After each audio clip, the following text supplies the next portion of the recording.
শেষ কথা মোরাকাবা।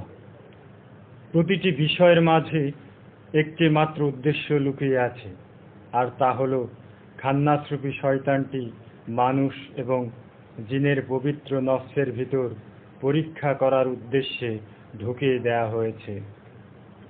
উহাকে বাহির করে দাও, উহাকে মুসলমান বানিয়ে ফেলো। আপন নফসের ত্বটি তথা আমিত্বটিকে উৎসর্গ করে দাও। হাসতে মিটিয়ে ফেলো, খুদিকে কুরবানি দাও, অহংকে দূর করে দাও।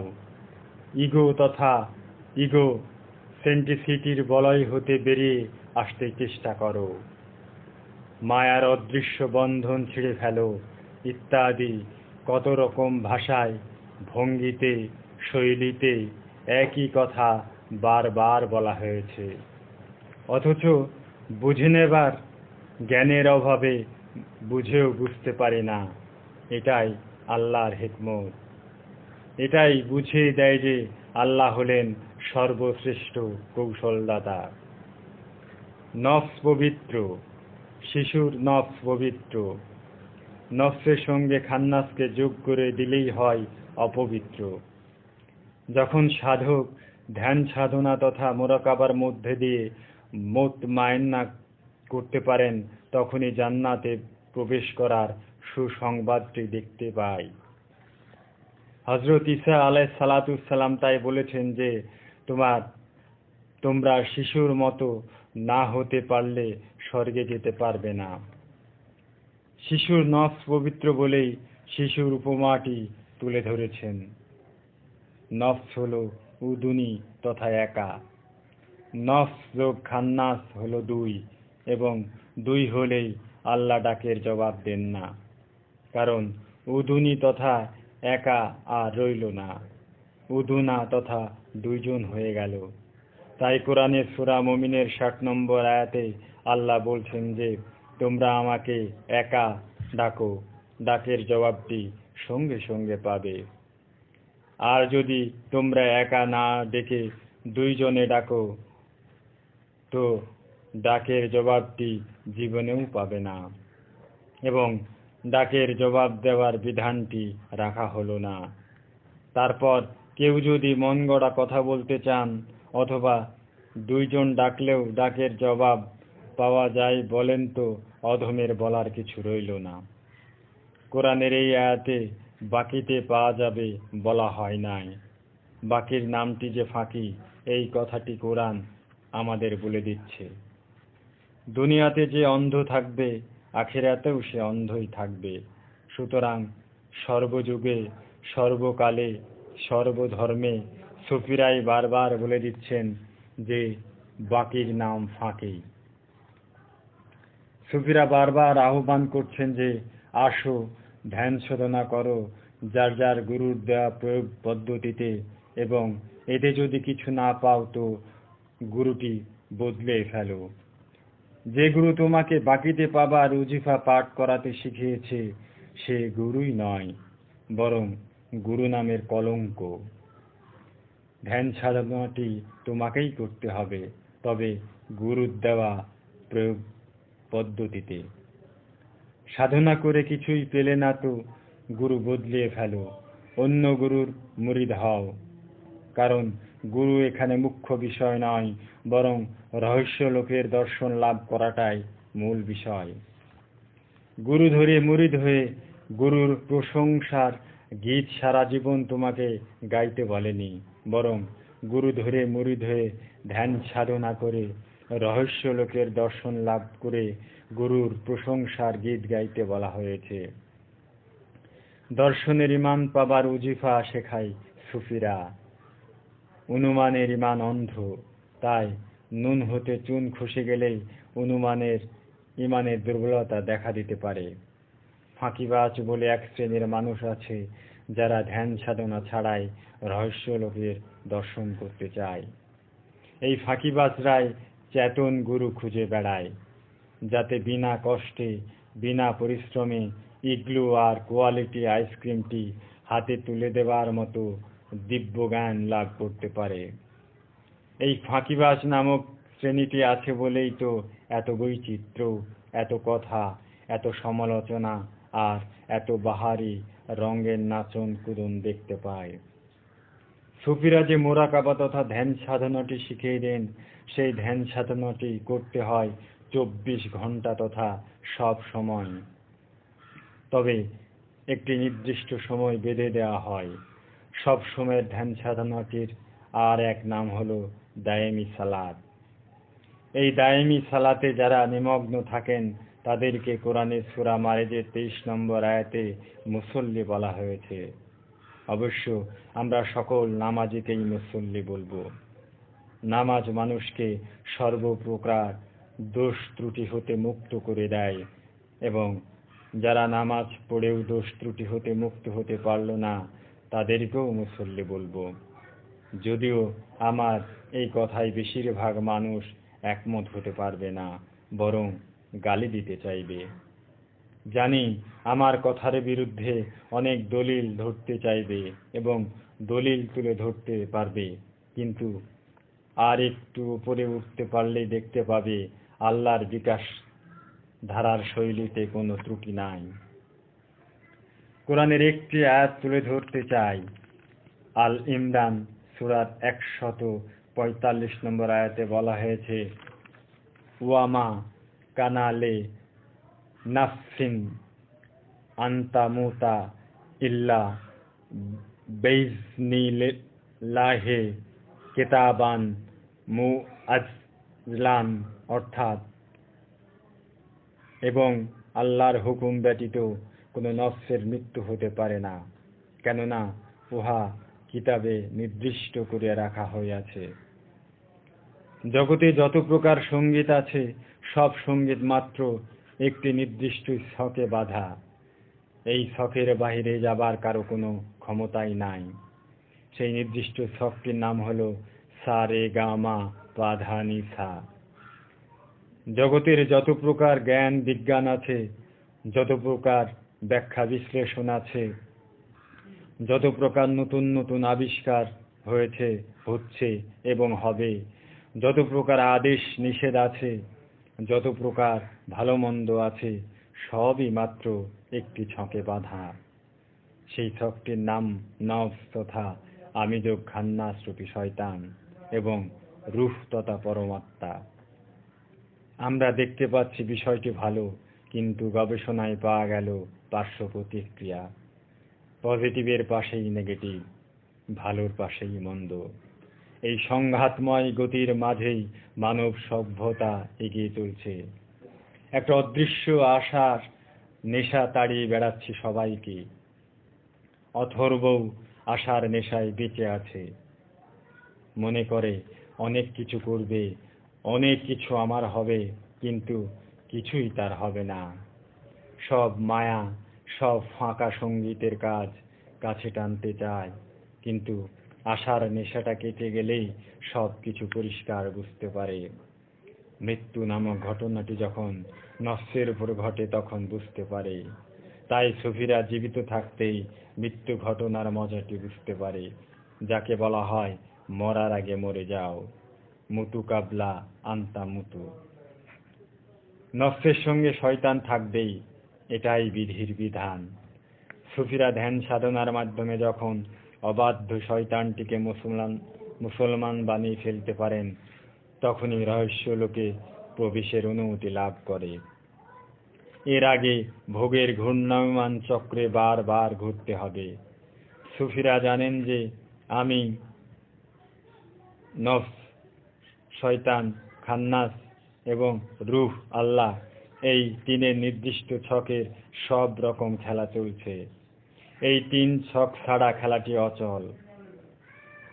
সুতরাং এই খেলার যিনি মালিক, তিনি যদি খেলাটি বন্ধ না করেন তো কারো কিছু করার অধিকার নাই।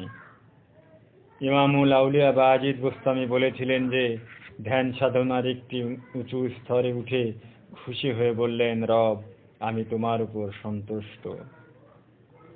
জবাবে রব বললেন, বাজিদ, তুমি সত্য কথাটি এখনো বলতে পারোনি। এবার বায়েজিদ আরো কঠোর ধ্যান সাধনায় মশগুল হয়ে রইলেন বেশ কিছুদিন। সহসা বলে ফেললেন, আমি সুবহানী, সব শান আমারই। এটাই সত্য কথা, এটাই শেষ কথা, এটাই ধ্যান সাধনার একমাত্র বিষয়টি পাওয়া।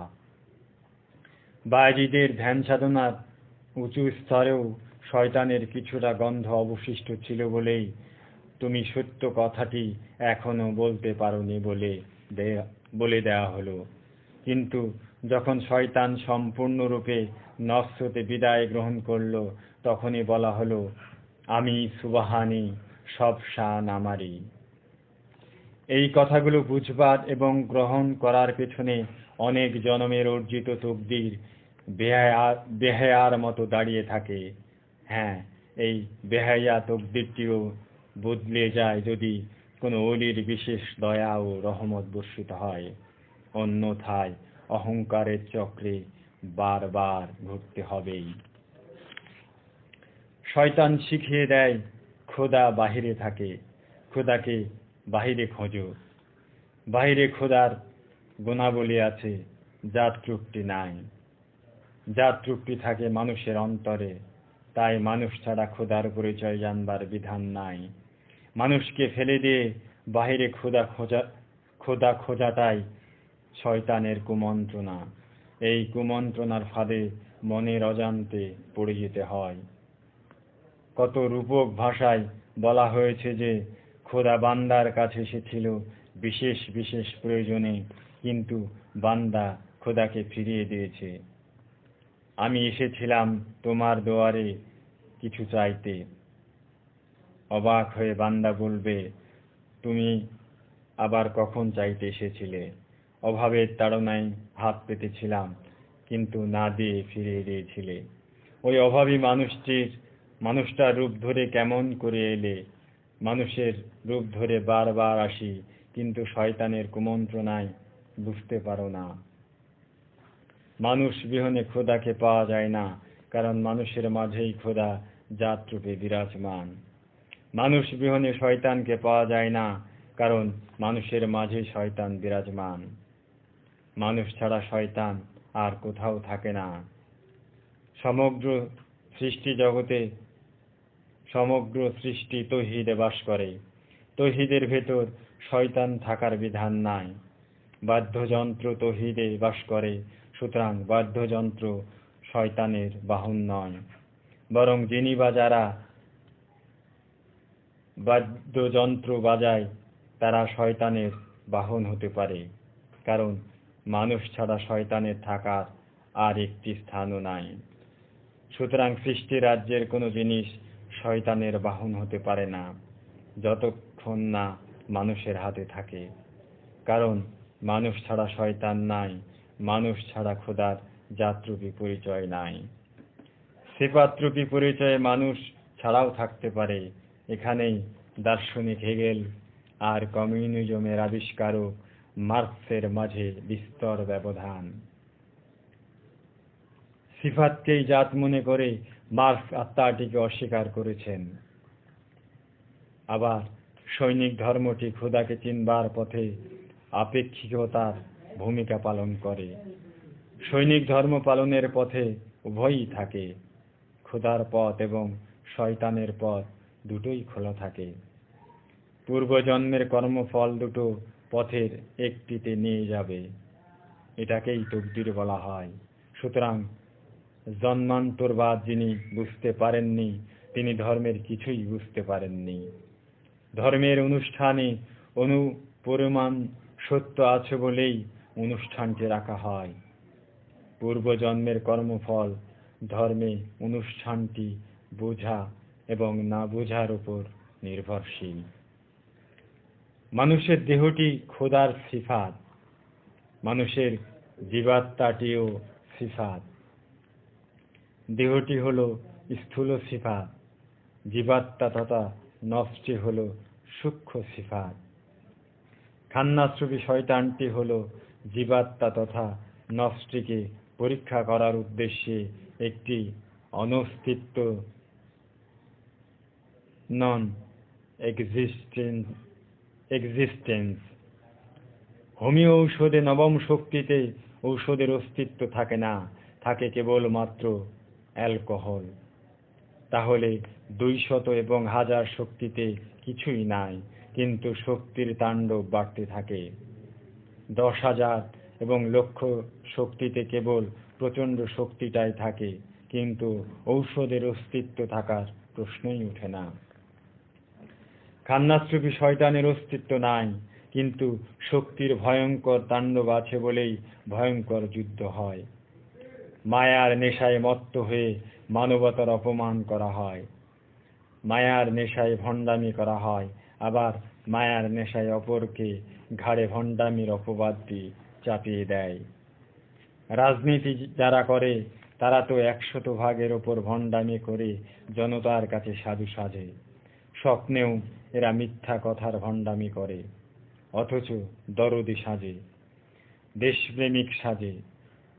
কত কথার মালা তৈরি করে সহজ সরল মানুষগুলোকে ধোঁকা দেয় এই অনস্তিত্ব নামক খান্নাসরূপী শয়তানটিকে নফসের সাথে তথা জীবাত্মার সঙ্গে জুড়ে দেবার কারণে। তাই বারবার শয়তান বিষয়ের ওপর কোরআন সাবধান করে দিচ্ছে, কেউ শোনে কেউ শোনে না, কেউ ধরি মাছ না ছুঁই পানির মতো বিশ্বাস করে।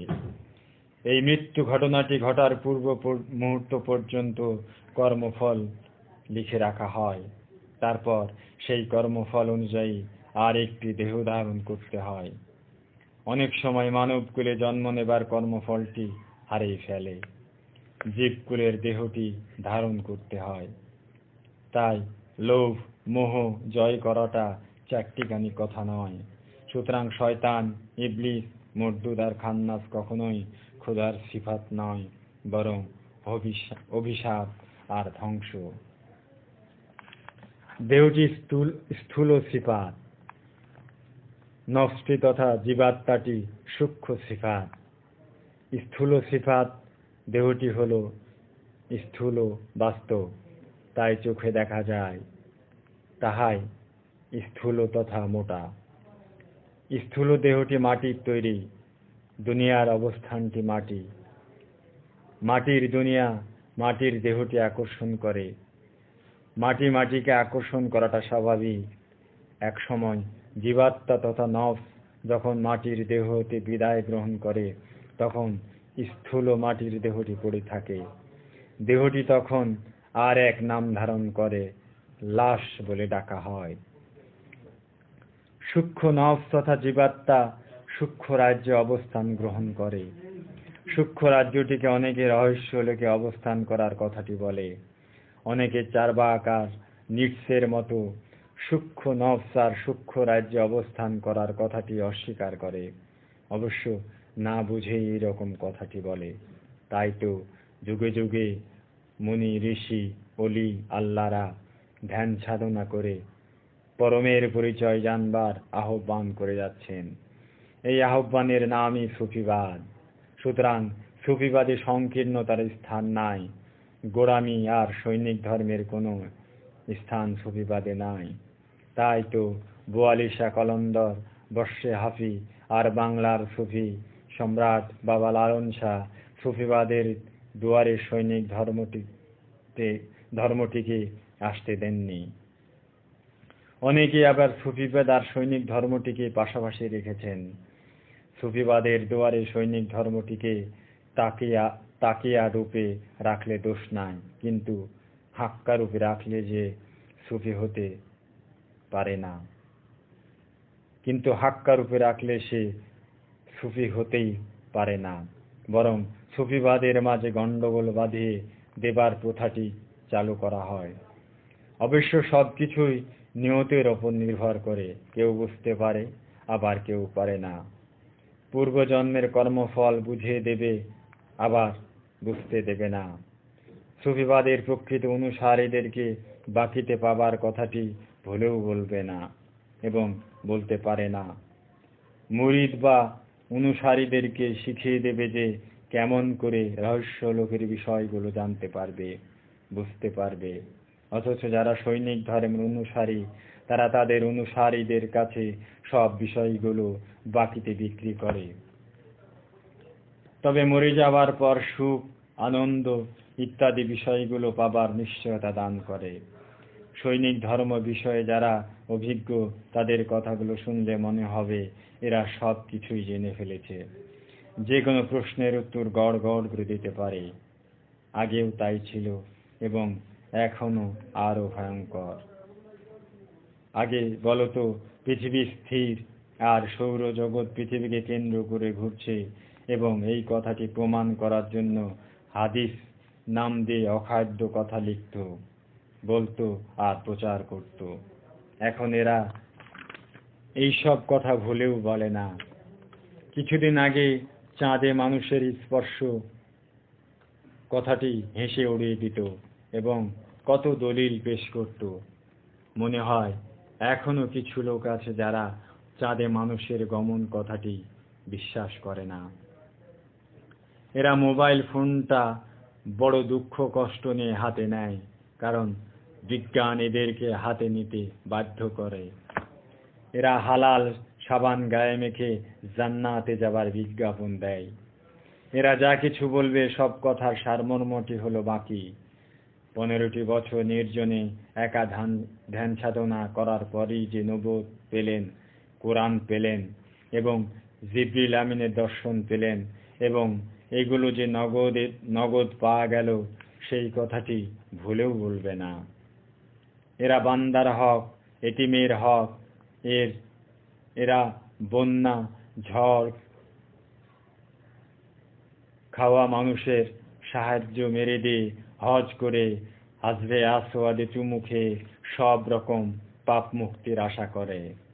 এরা কোটি মানুষের হক মেরে দিয়ে প্যাচ মারা দর্শনটি শুনিয়ে দিয়ে পবিত্র শাস্তে চায়, কিন্তু খোদার দরবারে এরকম আষাঢ়ে গপ্প মার্কা দর্শনটি কি চলবে?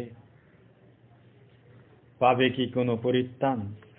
কোরআন হাদিস পড়ুন, আর পড়ুন অধমের লেখা মারেফতের গোপন কথা নামক বইটি শোষক, জালেম আর মতলববাজদের মনে আগুন ধরিয়ে দিয়েছিল, যার দরুন একদিন নিষিদ্ধ হবার ফরমান জারি করেছিল।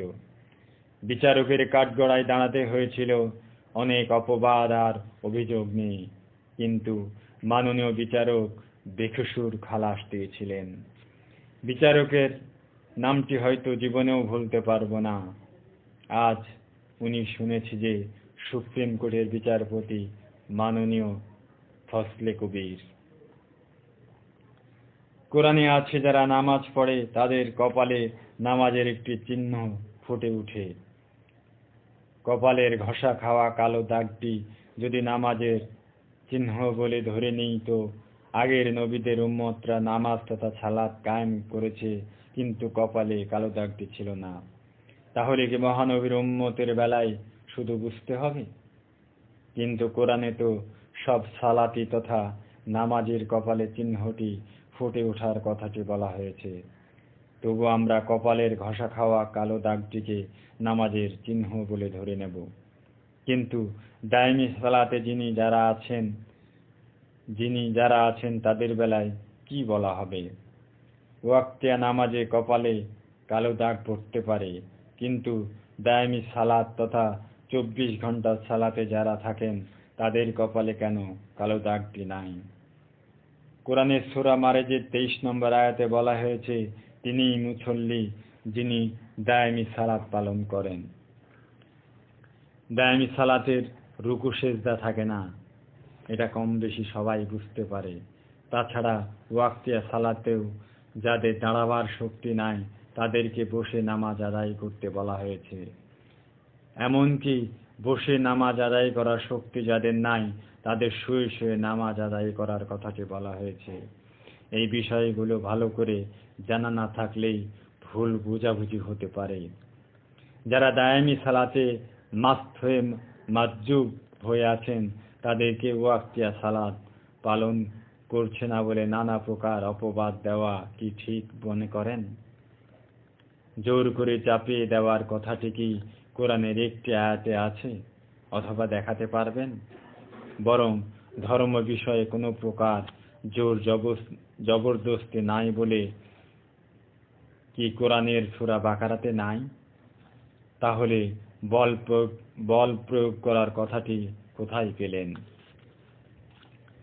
জীবাত্মাটি কবরে যায় না এবং শ্মশানেও যায় না। জীবাত্মা শূন্য মানব দেহটি তথা লাশটি কবরে যায় এবং শ্মশানে যায়। তবে হাকিকি কবরটি কি? প্রতিটি মানুষের জীবন্ত দেহটি তথা জীবাত্মার উপস্থিতি থাকা অবস্থায় দেহটিকে কবর বলা হয়। সুতরাং প্রতিটি জীবন্ত দেহ এক একটি কবর। এই জীবন্ত দেহ কবরে কত প্রকার যে রোগ যাতনায় শাস্তি হয় তাও কি বলতে হবে? কবরে আযাব তথা শাস্তি ভোগ করতে হবে এ কথাটি সত্য, কিন্তু কবর কি এবং কবর বলতে কি বোঝায় তা আগে বুঝে নিতে হবে। একটি জীবন্ত দেহটি জীবাত্মার কবর। এই কবরকে হাকিকি কবর তথা আসল কবর বলা হয়। আর জীবাত্মাই নাই অথচ দেহটি আছে, সেই দেহটিকে লাশ বলা হয়। লাশটি মুসলমান, কারণ লাশ তৌহিদে বাস করে। সুতরাং যাহা তৌহিদে বাস করে উহার শাস্তির মুখোমুখি হবার প্রশ্নটিই ওঠে না। শাস্তি পাবে জীবাত্মা তথা নফস। মৃত্যু নামক ঘটনাটির আস্বাদ তথা মজা পাবে জীবাত্মা তথা নফস। বিচারের মুখোমুখি হতে হবে নফস তথা জীবাত্মার। মৃত্যু নামক ঘটনাটি ধ্বংস হয় বরং মৃত্যু নামক ঘটনাটি ধ্বংস নয় বরং আস্বাদন। এই সব রকম ঝুট ঝামেলা হতে সম্পূর্ণ মুক্ত হলো রূহ তথা পরমাত্মা। অধম লেখক যেসব কথা লিখছি এগুলো পড়ে মোটামুটি একটা হালকা ধারণা পেতে পারেন। এই হালকা ধারণা যে বিশ্বাস বা ঈমানটি আনবে উহাও হালকা। কোরআনের ভাষায় এই জাতীয় ঈমানকে ইলমুল ইয়াকিন বলা হয়েছে। হালকা এজন্যে বলতে হলো যে এই ঈমানটি অন্ধবিশ্বাসের উপর ভিত্তি করে করা হয়েছে। অন্ধবিশ্বাস সত্যের মাপকাঠি হতে পারে না। তাই রহস্য লোকের প্রত্যক্ষ দর্শনটি হলো স্থির বিশ্বাস। এই প্রত্যক্ষ দর্শনটি যার হয়ে গেছে তার ঈমান আর ভেঙে যাবার ভয় থাকে কোথায়? যে বিষয়টি গোপন ছিল উহা যখন আর গোপন না থাকে, দর্শনীয় বিষয়ে পরিণত হলো, তখন ঈমান বা বিশ্বাস হারাবার কথাটি আত্মবিরোধী কথা হয়ে যায়। অন্ধবিশ্বাস বা ঈমান বিষয়ে আল্লাহর ওলীরা বারবার সাবধান করেছেন, বলেছেন, সাবধান, ঈমানটি যেন হাসতে হাসতে, খেলতে খেলতে, বলতে বলতে হারিয়ে না যায়। কারণ অন্ধবিশ্বাস বড়ই নাজুক, ঠুনকো কাচের মতো, সামান্য আঘাতে ভেঙে যেতে পারে। কিন্তু যে বিশ্বাস বা ঈমান হাতে নাতে দেখতে পেয়েছে, ধরা দিয়েছে, সেই ঈমান বা বিশ্বাস হারাবার প্রশ্নই ওঠে না। এই দর্শনের ঈমানটি কেমন করে হবে, এই প্রশ্নের উত্তরটি দেবার জন্যই একটি মুরাকাবা তথা ধ্যান সাধনার ফর্মুলাটি দিলাম। মাত্র 120 দিন একটানা এই মুরাকাবাটি করে দেখুন, হয়তো নিরাশ হবেন না। রহস্য লোকের কিছু না কিছু বিষয় যে দেখতে পাবেন, বুঝতে পারবেন, তা প্রায় অনেকটা নিশ্চিত। অধম লেখকের কথা মতো মাত্র একটি মুরাকাবা করে দেখুন, অবশ্যই রহস্য লোকের কিছু নিদর্শন দেখতে পাবেন। ধরে নিলাম কিছুই দেখতে পেলেন না, তাহলে আমাকে মিথ্যুক বলে গালি দেবেন। তবে এটুকু দেখে নেবেন যে মুরাকাবাটি যেভাবে করতে বলা হয়েছে সেভাবে করতে পেরেছে কিনা। সেই বিচারের ভারটি আপনার উপর ছেড়ে দেওয়া হলো। তবে কথা মতো আন্তরিক হয়ে মুরাকাবাটি করতে পারলে অবশ্যই রহস্য লোকের অনেকখানি দেখতে পাবেন। সুফিবাদ তো বহু দূরের কথা, আল্লাহর উপর হালকা ঈমানওয়ালাকে চুক্তিতে ধ্যান সাধনাটি করার কথা বলে 120 দিন ধ্যান সাধনার স্কুলে গিয়ে ধ্যান সাধনাটি করে আমার কাছে এসে হাউমাউ করে কেঁদে বলে ফেললেন যে মোরাকাবাটি একটি মহাসত্য। আমার কোনো প্রশ্ন করার আগেই ধ্যান সাধনার কর্মফলটি যে কি অদ্ভুত বিস্ময়কর তার বয়ান শুনে আমি নিজেও অবাক হয়ে যাই। কারণ ধ্যান সাধনার কর্মফলটি কখনোই একরকম হয় না। যার যার মনের অনুভূতি এবং গভীরতার মাপকাঠিতে এক এক রকম হতে বাধ্য। মাত্র 30 জন একটানা 120 দিন ধ্যান সাধনা করেছেন। তারা সবাই রহস্য লোকের কিছু না কিছু দর্শন লাভ করেছেন। তবে এই 30 জনের বর্ণনার মধ্যে কারো সঙ্গে কারো মিল পাওয়া যায়নি। এই 30 জনই যে আমার মুরিদ তা নয়, অন্য পীরের মুরিদ, এবং একজন পীর সাহেবও ধ্যান সাধনাটি করেছেন। আমি বলেছি যে নতুন করে আমাকে পীর ধরতে হবে না, কেবলমাত্র শিক্ষাগুরু রূপে গ্রহণ করুন, কারণ শিক্ষাগুরু রূপে গ্রহণ করাতে কোনো ভয় নাই। আবার এই 30 জনের মধ্যে 2 জন মাওলানা, 2 জনই টাইটেল পাস, একজন অন্য পীরের মুরিদ, অপরজন ওহাবী আকীদায় বিশ্বাসী। ওহাবী আকীদায় বিশ্বাসী মাওলানা সাহেব অনেকটা চ্যালেঞ্জ রূপে গ্রহণ করে ধ্যান সাধনাটি করেছেন। তিনি 120 দিন সাধনাটি করার সঙ্গে সঙ্গে আরও 120 দিন ধ্যান সাধনাটি করার পর আরও করতে চেয়েছিলেন। প্রথমে অনুমতি দেই নাই, বরং মোরাকাবাটির মাহাত্ম্য এবং গুরুত্ব প্রচারের কর্তব্যটি পালনের অনুরোধ করলাম। কিন্তু বিশেষ অনুরোধে আরও 120 দিন মোরাকাবার ধ্যান সাধনাটি করার অনুমতি দিলাম, এবং পুরো একটানা 1 বছর ধ্যান সাধনাটি করেছেন। উনি বললেন যে বাইরের দৃশ্যমান জগতের রহস্যই অনেক, কিন্তু মোরাকাবার ধ্যান সাধনার জগৎটি আরো বড়, আরো বিশাল এবং ব্যাপক। এই মোরাকাবার ধ্যান সাধনার মাধ্যমে যে রহস্য লোকের প্রত্যক্ষ জ্ঞানটি অর্জিত হয়, ইহাকে কোরআনের ভাষায় স্তর ভেদে আইনুল ইয়াকিন এবং হাক্কুল ইয়াকিন বলা হয়। এই ইয়াকিন ভেঙে যাবার তথা হারিয়ে যাবার তথা পালিয়ে যাবার আর কোনো প্রকার প্রশ্নই ওঠে না। এই সাধকের বেলায় ঈমান হারাবার ভয়, ভীতি ও উপদেশগুলোর আর কোনো প্রয়োজন হয় না। অনুমানের বিশ্বাস তথা ঈমান তথা ইলমুল ইয়াকিন এবং প্রত্যক্ষ দেখার ঈমান তথা হাক্কুল ইয়াকিনের মাঝে আকাশ পাতাল ব্যবধান। হাক্কুল ইয়াকিনের মাঝে আর কোনো সন্দেহ, সংশয়, ভয়, ভীতি থাকার প্রশ্নই উঠতে পারে না। এই ঈমান যিনি লাভ করতে পেরেছেন তিনিই মুমিন, এবং মুমিনের সঙ্গে আল্লাহ আছেন বলে কোরআন ঘোষণা করছে। আমানুর সঙ্গে আল্লাহ আছেন বলে কোরআন একবারও বলেননি। সুতরাং আমানু এবং মুমিনের মাঝে বিরাট পার্থক্যটি দেখতে পাই। এখন আমরা মোরাকাবার ধ্যান সাধনাটি লিখে দিলাম। মোরাকাবাটি করার জন্য প্রথমে চাই একটি নির্জন পরিবেশ। সেই নির্জন পরিবেশে একটি ছোট ঘর বানিয়ে ধ্যান সাধনাটি করতে হয়। তাই আমরা একটি নির্জন স্থানে মোরাকাবার ধ্যান সাধনার একটি স্কুল তৈরি করেছি, এবং বর্তমানে 16 জন সাধকের জন্য আলাদা আলাদা মোরাকাবার ঘর তৈরি করেছি। একটি পৃথক বাবুর্চিখানা এবং একটি খাবার ডাইনিং হল তৈরি করেছি। সাধকের খাবার তালিকায় মাছ, মাংস এবং ডিমের কোনো স্থান নাই। সাধকদেরকে এহরামে পোশাক পরতে হবে তথা কাটা কাপড়ের লুঙ্গি এবং কাটা কাপড়ের একটি চাদর পরতে হয়। সাধনারত অবস্থায় কোনো প্রকার জীব হত্যা করা যাবে না, একমাত্র বিষাক্ত সাপ বা এই জাতীয় জীব ছাড়া।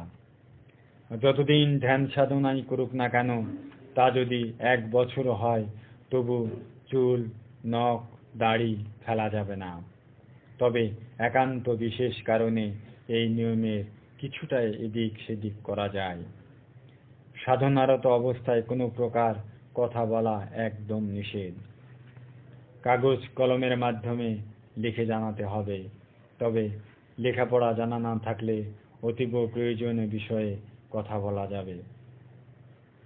মাগরিবের আজানের সঙ্গে সঙ্গে সাধককে তার নিজের সাধনার ঘরে প্রবেশ করতে হবে এবং নিজের শরীরের ক্ষমতা অনুযায়ী গুরুর ধ্যান সহ 20-30 মিনিট আল্লাহু জিকিরটি করতে হবে। একটানা করতে না পারলে থেমে থেমে করা যাবে। জিকিরের পরপরই 1000 দানার একটি তসবিহ হাতে নিয়ে গুনে গুনে 1000 বার গুরুর ধ্যান সহ পড়তে হবে। ইয়া হাসান মঈনুদ্দিন ইয়াকা নাবুদু ওয়া ইয়াকা নাস্তাইন। এরপর একটি 100 দানার তসবিহ হাতে নিয়ে গুরুর ধ্যান সহ গুনে গুনে 200 বার পড়তে হবে। সাল্লাল্লাহু নবিয়ানা সাল্লাল্লাহু মুহাম্মাদিন ইয়া গাউসে খোদা মুশকিল কুশা আল মাদাদ কিজিয়ে। এই ওজিফা পাঠ করার সময় ঘরের বাতি নিভিয়ে ফেলতে হবে, কারণ অন্ধকার ছাড়া সাধনা হয় না। মহানবীকেও রাতের অন্ধকারে মেরাজে নিয়ে গিয়েছিলেন, দিনে নয়। সাধকদের জন্য দিনের বেলায় কোনো সাধনার ওজিফা পাঠ নাই। এর পরপরই গুরুর ধ্যান সহ 500 বার এই ওজিফা পাঠ করতে হবে। ইয়া আলী ইয়া মুশকিল কুশা আলী ইয়া পাঞ্চাতন পাক আলী ইয়া সনিজাত আলী। এরপর সাধককে আবার 1000 দানা তসবিহটি হাতে নিয়ে গুরুর ধ্যান সহ 1000 বার এই ওজিফাটি পড়তে হবে। কুলনা ইয়া নারু কুনি বারদাও ওয়া সালামুন আলা ইব্রাহিম। এরপর আবার সাধককে এই ওজিফাটি 1000 বার পড়তে হবে। ইয়া কাহারু ইয়া জাল্লে জালালহু। এরপর আবার 100 দানা তসবিহটি হাতে নিয়ে গুনে গুনে গুরুর ধ্যান সহ 313 বার আয়াতুল কুরসি তথা সূরা বাকারার 255 নম্বর আয়াতটি পড়তে হবে। মনে রাখতে হবে যে এই ওজিফা পাঠের সময় ঘরে রাখা কিছু হালকা খাদ্য পানি গ্রহণ করা যাবে এবং বাইরেও ঘোরাফেরা করা যাবে এবং পায়খানা, প্রস্রাব ও প্রয়োজনীয় কোনো কাজ থাকলে তাও করা যাবে। নিজ বাড়িতে মোরাকাবার ধ্যান সাধনাটি না করাই ভালো, তবে ট্রেনিং হিসাবে করা যায়। মোরাকাবার ধ্যান সাধনার সময় কোনো প্রকার বই পুস্তক, খবরের কাগজ পড়া সম্পূর্ণরূপে হারাম। গান বাজনা হালকা শোনা যায়, তবে না শোনাই ভালো, কারণ গুরুর ধ্যানটি কেটে যেতে পারে। সাধকদের আরও মনে রাখতে হবে যে সাধনারত অবস্থায় যৌনাঙ্গের কোনো প্রকার ব্যবহার সম্পূর্ণ নিষিদ্ধ। খান্নাসরূপী শয়তান মানুষকে প্রতি পদে পদে ধোঁকা দেয় এবং মোরাকাবার সাধকদের ধোঁকা দেবার জন্য খান্নাসরূপী শয়তান উঠে পড়ে লেগে যায়, কারণ খান্নাসরূপী শয়তান কখনোই গুরু পূজা করে না এবং গুরু পূজার কথাটি শুনলেই তেলে বেগুনে জ্বলে ওঠে এবং কত প্রকার যে নতুন নতুন বাহানা তৈরি করে তারই আত্মা নাই।